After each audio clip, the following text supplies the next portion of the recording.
Good morning everyone. आज इस video में मैं क्लास 9th के 6 चैप्टर जो कि लाइंस एंड एंगल्स है उसके थ्योरम्स की जो स्टेटमेंट्स हैं उनको एक्सप्लेन करूंगा, क्योंकि ये थ्योरम्स बहुत इंपॉर्टेंट है। इन थ्योरम्स को हमें यूज़ करके क्वेश्चंस प्रूव करने होते हैं, तो आपको ये थ्योरम याद होने चाहिए। ठीक है, तो मैं खाली इनकी स्टेटमेंट्स एक्सप्लेन करूँगा कि स्टेटमेंट्स क्या कह रही हैं। प्रूफ का काफ़ी लेंथ हो जाते हैं, इसलिए मैं प्रूफ अगली नेक्स्ट वीडियोज़ में कर दूँगा।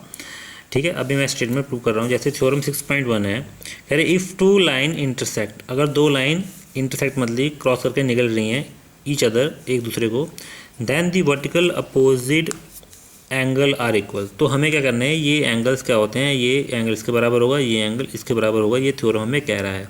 ठीक है, तो ये थ्योरम जो कह रहा है ये हमें मानना पड़ेगा कि ये है ही है। ठीक है, तो ये कह रहे हैं अगर दो लाइनें एक दूसरे को काट रही हैं तो ये जैसे ये एंगल इसके बराबर होगा और ये एंगल इसके बराबर, ये वर्टिकल अपोजिट एंगल होते हैं। ये पहला थ्योरम है हमारा। ठीक है, ये इसकी स्टेटमेंट कह रही है। अब हम दूसरा थ्योरम के लिए देखते हैं। दूसरा थ्योरम क्या है, ठीक है, पेज नंबर, दूसरा थ्योरम 100 पे दे रखा है, पेज नंबर 100 पे।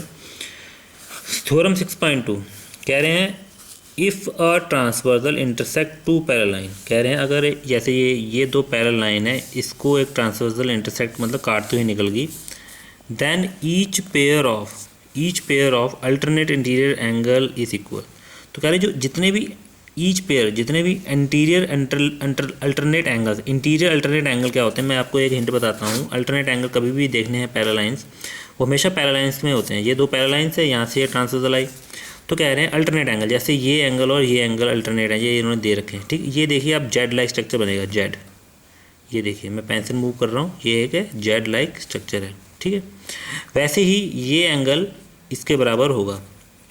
मैं आपको मार्क कर देता हूँ, ये भी एक अल्टरनेट एंगल है, ये वाला और ये दोनों भी क्या है, अल्टरनेट एंगल्स हैं। क्लियर। तो वो कह रहे हैं अगर पैरेलल लाइंस के बीच में अगर कोई लाइन जाती है ट्रांसवर्सल, तो जो अल्टरनेट इंटीरियर अल्टरनेट की बात हो रही है, अंदर वाले अल्टरनेट, वो क्या होंगे, इक्वल होंगे। ये इसके बराबर होगा और ये वाला एंगल इसके बराबर होगा। ठीक है, नीचे थ्योरम में दे रखा है 6.3, ये इसी ऊपर वाले थ्योरम से रिलेटेड है, पर उसका जस्ट उल्टा है। यहाँ पर क्या है, पैरेलल लाइन दे रखी होंगी और एक लाइन जा रही है, तो अल्टरनेट इक्वल है। इस वाले थ्योरम में क्या रखा है, if a transversal intersect two line. कह रहे हैं अगर ट्रांसवर्सल है, वो लाइन दे रखी है दो, पता नहीं है पैरेलल है कि नहीं, ये नहीं पता इसमें। If a transversal intersect two line such that a pair of alternate interior angle equal. वो कह रहे हैं दो लाइनें हमें पता नहीं है कि पैरेलल है कि नहीं है, उसमें से एक ट्रांसवर्सल निकली, हमें ये पता है कि ये एंगल इसके बराबर है और ये एंगल इसके बराबर है, ये हमें पता है। तो वो क्या कह रहे हैं, इससे हम ये कह सकते हैं कि ये लाइन क्या होगी, इसके पैरेलल होगी। ये है थ्योरम 6.3, जस्ट ऊपर वाले का उल्टा है। ठीक है, ऊपर वाले में लाइनें पैरेलल दे रखी थी, उससे हमें ये एंगल पता चल गया इक्वल होंगे। इस वाले में एंगल इक्वल दे रखे हैं, इससे हमें पता चल गया कि ये लाइनें पैरेलल होंगी। ठीक, 6.4 theorem if a transversal intersect, फिर से ट्रांसवर्सल की बात हो रही है, ऐसा ही है। कह रहे if a transversal intersect two parallel line, then each pair of interior angle on the same side of the transversal is supplementary. कह रही हैं अगर दो पैरेलल लाइन है, जैसे दो पैरेलल लाइन, इनके बीच में से एक ट्रांसवर्सल निकल गई, ठीक है, ऐसे यही ले लो एग्जांपल आप। तो वो क्या कह रहे हैं, जो एंगल है, जैसे ये एंगल, ये और ये एंगल और ये और ये एंगल, क्योंकि ये कह रहे हैं ये angle interior angle on the same side, ये अंदर के एंगल तो दोनों क्या है, सेम साइड पे हैं, ये अंदर के एंगल दोनों क्या है, सेम साइड में, उनका सम क्या होगा, 180 होगा। मैं फिर से रिपीट कर रहा हूँ, अगर दो पैरेलल लाइन के बीच में से कोई ट्रांसवर्सल निकलती है, तो ये अंदर के जो एंगल आमने सामने होते हैं, इन दोनों का सम 180 होगा, इन दोनों का भी सम क्या होगा, 180 होगा। ये थ्योरम 6.4 कह रहा है। ठीक है, और जो 6.5 थ्योरम है वो इसका जस्ट रिलेटिव उल्टा होगा। क्या कहते हैं, if a transversal intersect two line such that the pair of interior angle on the same side of transversal is supplementary then the two line. वो कह रहे हैं अगर दो लाइनों के बीच में से एक ट्रांसवर्सल निकलती है और हमारे को पता है कि इन दोनों का सम 180 है और इसका भी सम 180, इन दोनों का भी 180 है, तो क्या होगा, ये दोनों लाइनें क्या होंगी, पैरेलल होंगी। पहले वाले में 6.4 में बताया था कि अगर दो पैरेलल लाइन के बीच में से निकलती है तो ये दोनों एंगल इक्वल, इन दोनों का सम 180 होगा। अब कह रहे हैं अगर दो लाइनें हैं पैरेलल, हमें पता नहीं है, दो लाइनों में से अगर ये ट्रांसफर निकलती है तो जो इन दोनों का सम 180 हमारे पास पता है, तो ये दो लाइनें क्या होंगी, पैरेलल होंगी। ये थ्योरम 6.5 कह रहा है। ठीक है, ये इसका उल्टा है और ये वाला ऊपर वाले का उल्टा है। ठीक है, 6.2 का। ऐसे करके नेक्स्ट थ्योरम हमारा पास है 6.6 वो कहते हैं lines which are parallel to the same line are parallel to each other. जैसे कि ये डायग्राम है, मान लिया जो एल लाइन है वो एम के पैरेलल है, एम से पैरेलल है, ठीक है। हम कहेंगे जो एन है वो एम के पैरेलल है, ये इसके पैरेलल है और ये वाली इसके पैरेलल है।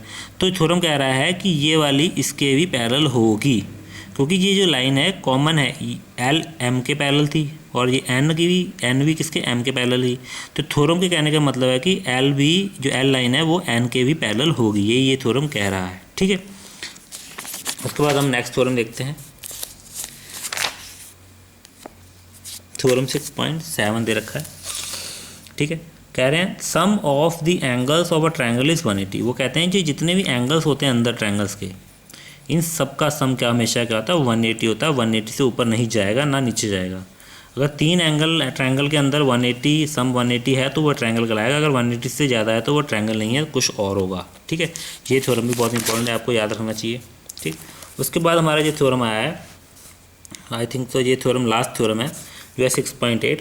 कह रहे if a side of a triangle is produce. अगर एक ट्रायंगल की साइड प्रोड्यूस करते हैं, मैं आपको ड्रॉ करके दिखाता हूँ। जैसे कि एक ये ट्रायंगल मैंने रफली ड्रॉ कर दिया, ठीक है, ठीक कर दिया ड्रॉ। वो कह रहे हैं इस ट्रायंगल की एक साइड मैंने मान लो कि ये मैंने प्रोड्यूस कर दी, ठीक है। इसका नाम मैंने ए बी सी दे दिया और इसको मैंने यहाँ डी दे दिया, ठीक। कह रहे हैं if a side of a triangle is produce then the exterior